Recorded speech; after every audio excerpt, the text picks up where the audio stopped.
we were probably within 4 days of seeing something very tragic happen within the state. It was because of some pinpointed information that they were able to assess for us, and then that we were able to pull the string on to begin to threat hunt inside the environment and find, that made a very strategic difference in remediating that event very rapidly.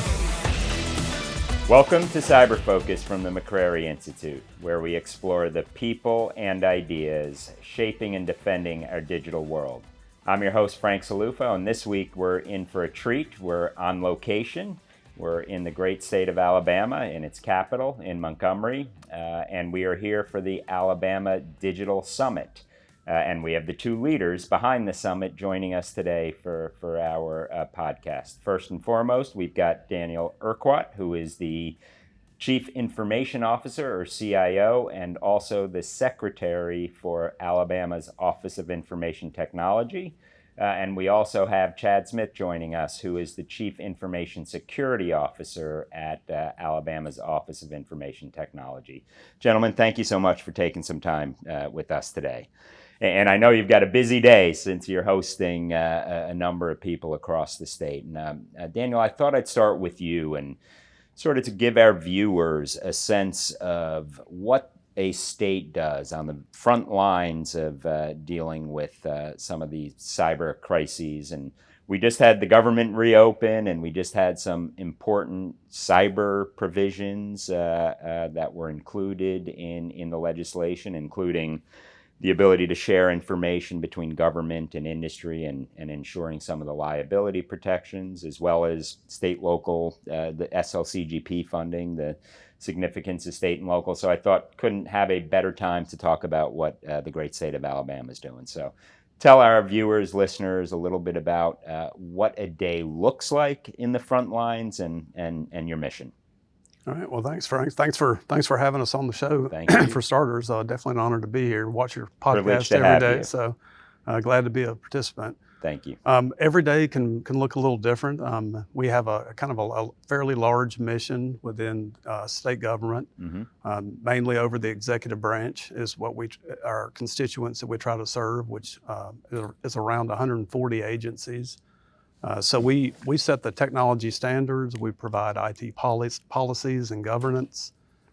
We also create all of the statewide contracts for executive branch government as well as local government. So we don't necessarily have a hand in how they run their daily operations, but they typically use our contracts for procurement of IT goods and services. So that keeps us fairly busy. We're running a little mini business in addition to all the technology aspects of it as well. And we collectively try to monitor everyone that's in our shared tenant. We have a Microsoft Forest. It's been kind of built over time, like a lot of states. It's got roughly 25,000 people inside of it. And those are all of our large executive branch agencies that represent cabinet members on the governor's cabinet. So they have their own autonomy somewhat. We're a hybrid state. Every state has a different operating model. It's like Doug Robinson says at NASCIO, if you know one state, if you've seen one state, you've seen one state. And and he's exactly right. Our model's it's hybrid, but it's somewhat consolidated, but it's mostly decentralized. We have a lot of autonomy at the agencies. They build and buy their own platforms and manage infrastructure, which is kind of scary from a cybersecurity perspective, right? When you have the ability to go purchase and procure things, sometimes our only stopgap is the procurement when they get ready to buy a product. So we try to do a lot of education and team building and building that cohesive whole estate approach by setting up technology demos and articulating the why, right? I mean, we all know we need to be protected, but what are we protecting and why?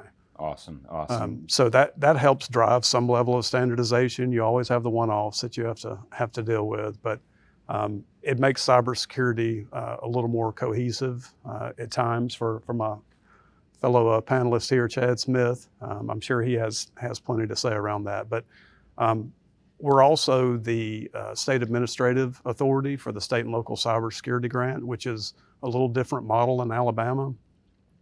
most states that's part of Homeland Security. So for the purpose of this grant, it was delegated to centralized IT to manage that. So we kind of had to build the program because we're more of a technology agency and not necessarily a grant operational agency. We've partnered with McCrary Institute to help us with that whole estate approach. Hey, there we go.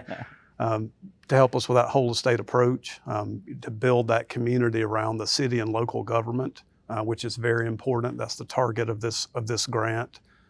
So we've really got a good planning committee. We've got the mechanics of the program running really well, and now we're in execution mode. So very thankful the government opened back up yesterday. I think that will help push these initiatives forward. You know, Daniel, not to make this about McCrary, but we're extremely privileged and proud to work with y'all to get to where the rubber really hits the road in our communities in the state of Alabama. So thank you. Chad, anything you want to add to, I mean, a CISO's role is never, I normally ask what keeps you up at night, what helps you sleep at night, but a CISO's role is really challenging. But anything you'd like to share in terms of AOIT's role in all of that and some of your personal thoughts and views? Thank you, Frank, for allowing us to be here today, and thank you for McCrary Institute, first of all. You've been a huge help to us. And one of the recent events we went through, you guys were spot on right there with us in the trenches fighting, so thank you for that. One of the unique parts about our mission at Alabama Office of Information Technology is that we do not have direct oversight over a lot of these agencies, but we're looked at as an advisor. And so one of the opportunities that we get is to go in and speak with some of these other agency heads and talk about, hey, let us help you. And so SLCGP grant has helped us in that capability as well. So we have attack surface intelligence and other kind of capabilities that allow us to go in and look, for instance, at what's happening in some of our local municipalities. And a lot of times they just don't have access to those kind of tools. And so we're able to leverage some of the buying power and resources we have, as well as the intelligence, to help augment their capabilities. And so it's given us the capability from a cybersecurity standpoint to really look broad across the state. And we're looking at some things like how sick are we as a state, and being able to look at that holistically and say, hey, how can we advise the governor and other people about these are things that we need to do from a legislative or a priority standpoint. So that's helped us to have that capability. So having sort of that managed services visibility first, and then sort of that plays a huge role, because I mean, you look at the Alabama Powers, the Southern companies, the Regions Bank, they have resources. They take this seriously day in, day night. Yes. But then you look at some of the smaller companies, and I think what ransomware has demonstrated is everyone's a target. I mean, it's democratized the threat. So do you feel like you're getting the visibility y'all need as much as anyone can? I mean, in a perfect world, we'd have perfect visibility. But how do you think that's going? It's gotten a little bit more difficult because of the level of attacks that are occurring and the covert nature of them. We're having to work with, for instance, MSISAC and others when you think about the sensors that we've all questioned, you know, what's going to happen and how are we going to deal with those based on funding models of CISA. And so we've had to think about threat intelligence differently. One of the things I've challenged the team is we don't need to just look at what's happening from a threat intelligence externally, but also how do we think about threat intelligence internally? And so one of the things that we're getting better at is being able to understand how the business processes function within the state. And so I believe the next level of the game that we're after here is what are we actually doing not only to take and ingest large amounts of data so that we can respond to exploits and vulnerabilities and things that are happening in that manner, but internally, whenever you think about a mechanism that I wanted to talk about today, it's called distortion. How can we go in and distort reality in some way? And so whenever I think about that, the things that are happening. A lot of that going on, right? With deepfakes and with voice and all these other kind of things that are happening to distort the way that reality looks and the way that artificial intelligence is hitting us, it can overwhelm a security operations center very rapidly. Absolutely. Because they're already overwhelmed by the amount of logs and other things that they're having to pay attention to. And so if I think about the art of war and I think about the things that we're having to deal with, we've got to also have an internal focus to say what's happening internal to our organization and how could that affect us and what do we need to be ready for. So we're having to play a multi-pronged game here. Yeah, and not many states went into business thinking they had to defend against nation states, against foreign militaries, foreign intelligence services, but that is the battlefield today. And I actually support conceptually the focus on empowering our state, local, tribal, territorial partners, empowering industry, but they do need the resources to get the job done, right?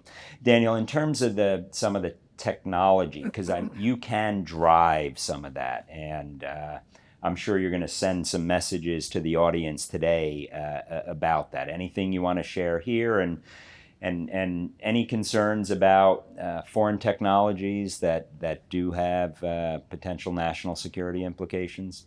Any Huawei in the state of Alabama systems? Yeah, I don't know. We have a pretty strong legislature with all of those, and there's usually a bill that gets propped up every year. But we work really closely with our state purchasing to make sure all of those contracts are in alignment. We're trying to not be overburdensome by putting a lot of requirements inside of those procurement contracts. We all see what that does kind of nationally. That creates other issues. Absolutely. But we do have a triage method to make sure that we're not onboarding negative technology. That's not to say it doesn't happen, because the reality is the final procurement is not a really good governance model. If you controlled everything centrally, it makes it a lot easier. Well said. Like most private organizations function. But we do try to push standard. We have strategic business partners, obviously one with Microsoft and with Cisco. And we're trying to purposefully implement features within those tool sets that we've already paid for, so we can see our realize economies of scale with what we've already purchased. I don't need 10 tools that do the same thing. I need to standardize on base platforms to give us a baseline level of security across the enterprise. It makes incidents that we had recently with our cybersecurity event a lot easier when you already have tool sets deployed. You've got the telemetry, you know where to look. You don't have to deploy things to figure out in reverse what happened to you. Which often is the case, right? So you led the witness here. Let's talk about an incident. So every state has had an incident, whether they know it or not, and in most cases they know it, and they often know it too late. But if you wouldn't mind shedding some light, and in as much as you're comfortable discussing a recent incident y'all did face. Sure, I'll start it, and then I'm going to hand it over to my CISO here. He's got a lot more details. That was ironically, Chad had been onboarded about 2 months. Maybe. Oh boy, maybe 2 months. Baptism by fire there, huh? Yeah, I just recruited him. Said, "Oh man, we haven't had any incidents in a while. Come on, it's fine. It's you have plenty of time to get ramped up." Well, 2 months later, we get a notification from MSISAC, which just reiterates the value that they provide to the states as a whole through the sensor programs. That's what we participate in. So we started working in reverse. Luckily, we already had a incident response retainer in place. So we kind of got the investigation started. And that was one of the main challenges, was we didn't have consistent tool sets deployed. So you have to spend a couple of days pushing out tools just to get the telemetry to figure out, kind of what happened, and work your way backwards into the event. I do think Chad being on board did a really good job. He's got a lot of experience as a state CISO or just a CISO in private industry. We did a really good job of bringing the community together, right? That's always, that's how a lot of people get, right? Yeah, if you don't communicate early and often, then typically you'll get skewered by your peers and the media and everyone else. So we did a really good job of kind of getting the message out there, telling them we're investigating, as we walked through the issue and went to the containment and remediation. So I'll say that's definitely a bright spot. That was a good story to tell. Yeah, from this event. Speaking, without a doubt. Yeah, absolutely. Chad, you want to pull the thread on that? Take us day one. 7:45 that night, sitting on the couch in the living room. Boy, that was a night you don't forget. I remember that phone call, and I looked down at my phone, and it was a CISA rep, and I thought, why is she calling? And then the reality hits you before you ever even answer, and you're like, I know why she's calling. This is not going to be a fun phone call. I remember just immediately setting off and triggering all the things that we had put in play. Whenever I'd come on board, we did not have an incident retainer at the time, and I'm so grateful that we had the wisdom and foresight to go ahead and get that in place because we immediately executed on that. There's a lot of coordination that goes on in standing up. Your team came in, McCrary came in to help us.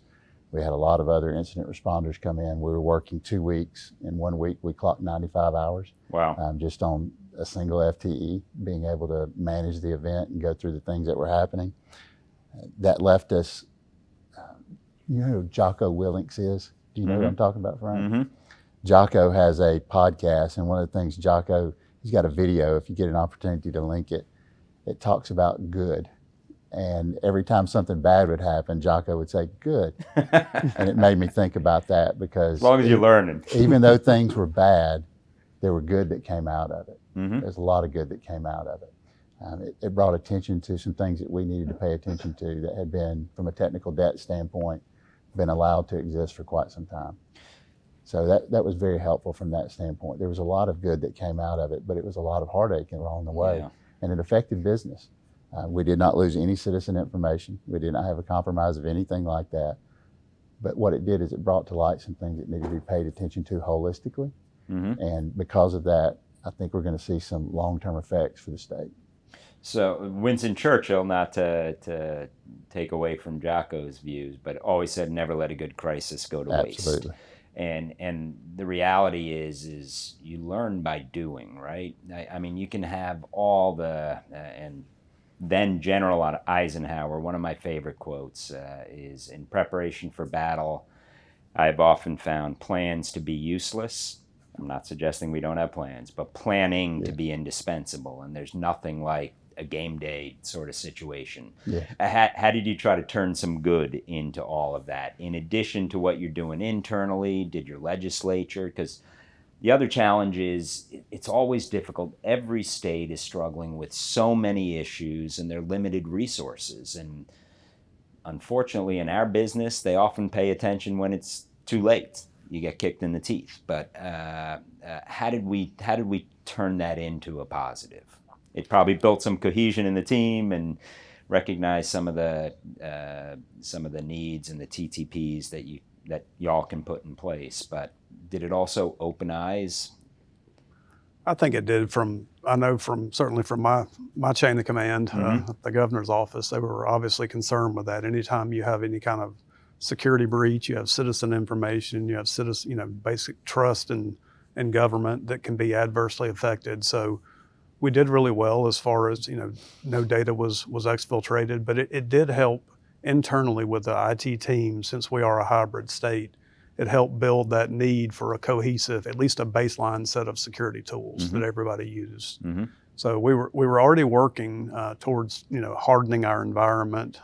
We've recently upgraded to Microsoft's G5 suite across the email and the collaboration platform. And we were having struggles with some of the agencies deploying all of the agents and the tools because they had some overlapping technology. So, never let a crisis go to waste. Exactly. This event helped push those out immediately to give us that baseline of security. So, I mean, from that perspective, I think we became stronger and more cohesive as a state. We certainly learned how to communicate better internally. Awesome. Across all of the OIT teams, and I think externally as well. Chad, anything you want to add to that? I don't think I realized how well we had handled it until several months later, whenever I had dinner with someone and they were at dinner with us, and he said, hey man, I got to tell you, the communications you guys had on that were A1. He said they were just wonderful. Yep. And Daniel alluded to it earlier. It was internally, we were having one a days at time with department heads, cabinet level members, making sure they knew what actions we were taking, how we were responding. And then externally, we were releasing through Jeremy Ward and others on our communications teams. We were coordinating externally so that people knew, hey, this is publicly facing what you need to be aware of. And so that's one thing I would encourage people with is, oftentimes you get in these kind of situations and you find yourself sort of wanting to crawl into a shell and not talk about it. And I think we have to be willing to talk about it so that people can learn from it, but also so that people know, hey, they're actually doing something and things are happening in a way that we can respect and we understand the privacy of it. But thank you for taking care of it. And we kept people in the loop, which is a big deal. Yeah, and I think that, so firstly, I'm biased, but I have seen many incidents, and I think that your conversation with your friend, y'all handled it exceedingly well. And I do think the immediate reaction is to get into that shell. That bad news doesn't get better over time. It just bites you, bites you harder. So I think there are some lessons there that hopefully other states can learn from, and you can learn from. I mean, my dad used to say, may he rest in peace, always learn from your mistakes, but even better to learn from the mistakes of others. So I think there is some benefit in having a pool of resources. And I know we're coming near the end of our time, but I'm not sure everyone realized. It was a CISA rep, the regional representative. So we talk a lot about federal, state, local, but here it shows that that's syncing up. Yes. Without that tip-off, it could have been a really bad day, right? Yes, it could have gotten worse. We were probably within 4 days of seeing something very tragic happen within the state. It took us many, many days to find patient zero. And I think that goes back to that whole distortion conversation we were having earlier. It was because of some pinpointed information that they were able to assess for us, and then that we were able to pull the string on to begin to threat hunt inside the environment and find, that made a very strategic difference in remediating that event very rapidly. And again, sometimes people look at these as boxes and org charts, but and that tends to be the typical DC way. But here you saw it in action, and I think that's the narrative that matters here. You can't be exchanging business cards when the bomb goes off or when something bad happens. This is building trust. Yes. It's doing the reps every day, right? And I know you have looked at how to build on that within the state through a crisis, but I also think that federal, state, local piece becomes so important. And talk to us about partnerships here, because one team, one fight, but my goodness, it's everyone. Everyone is part of this team, but they don't always realize it until it's too late. What is Alabama doing uniquely in the partnership business, which isn't a bumper sticker and it's not a feel good woo woo kind of thing? This is important, right? Yeah, you're exactly right. Cybersecurity is a team sport. It's not just one person.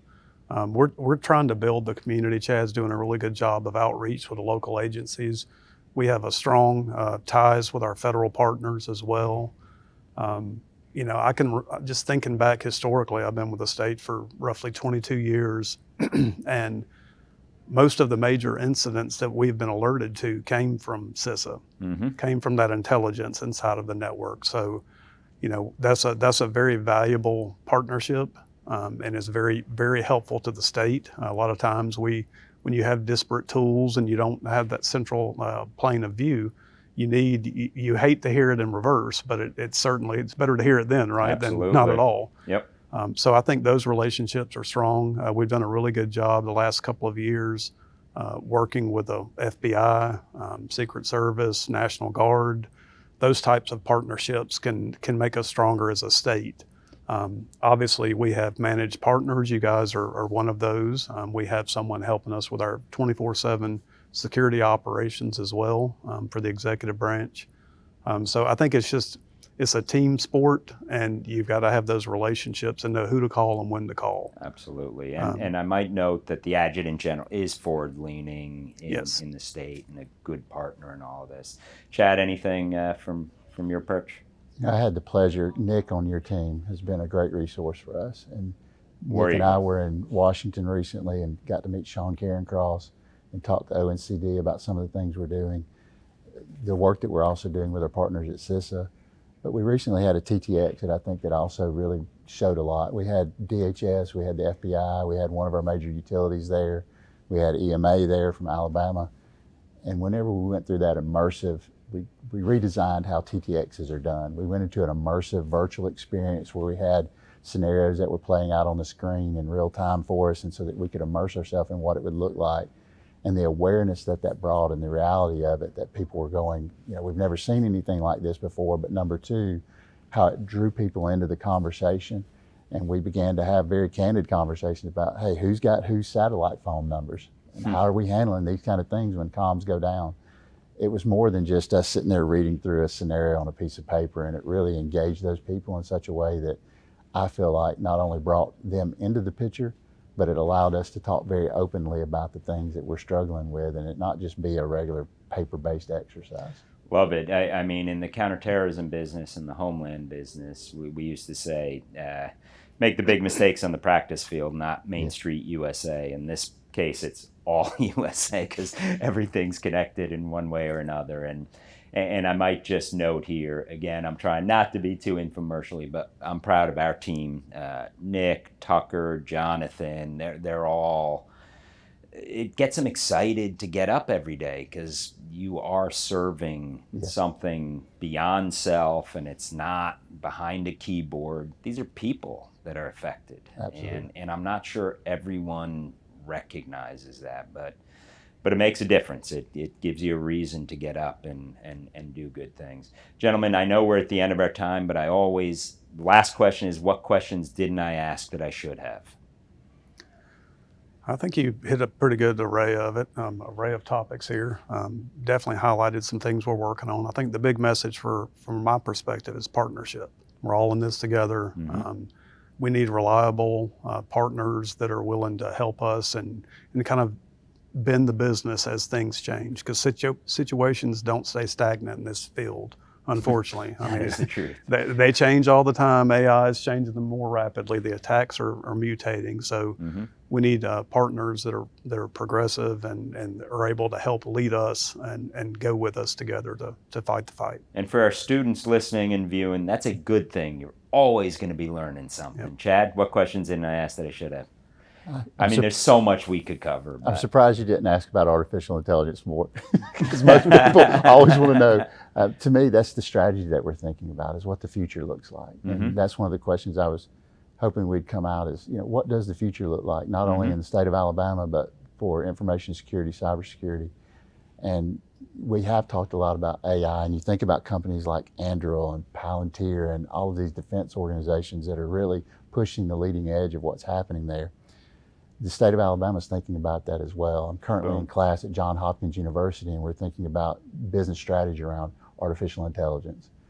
And there's a huge concern that I have as we think about the amount of threats that are going to come at us from an AI-enabled cyber attack. Mm-hmm. It is going to be so broad and so unlike anything that we've seen today. We're preparing for that. We're looking at how we can automate our platforms and interconnect them so that we don't become so human dependent. It's one of the major initiatives we have in the next 14 months is how do we look at the interconnection of these automations so that whenever we do see something, we don't have the delay in process to actually make things happen. Mm-hmm. And so we're taking quite a bit of effort around that, not only strategically, but actually down to an operational level to make that function. Awesome. And both from the adversarial perspective and from the good guys' perspective, yes. Right? Gentlemen, thank you for all you do every day. Thank you for your partnership. Thank you for spending some time with us. And keep kicking ass. So thank you. Thank you, Brian. Thank you, Frank. Thank you. Thank you for joining us for this episode of Cyber Focus. If you liked what you heard, please consider subscribing. Your ratings and reviews help us reach more listeners.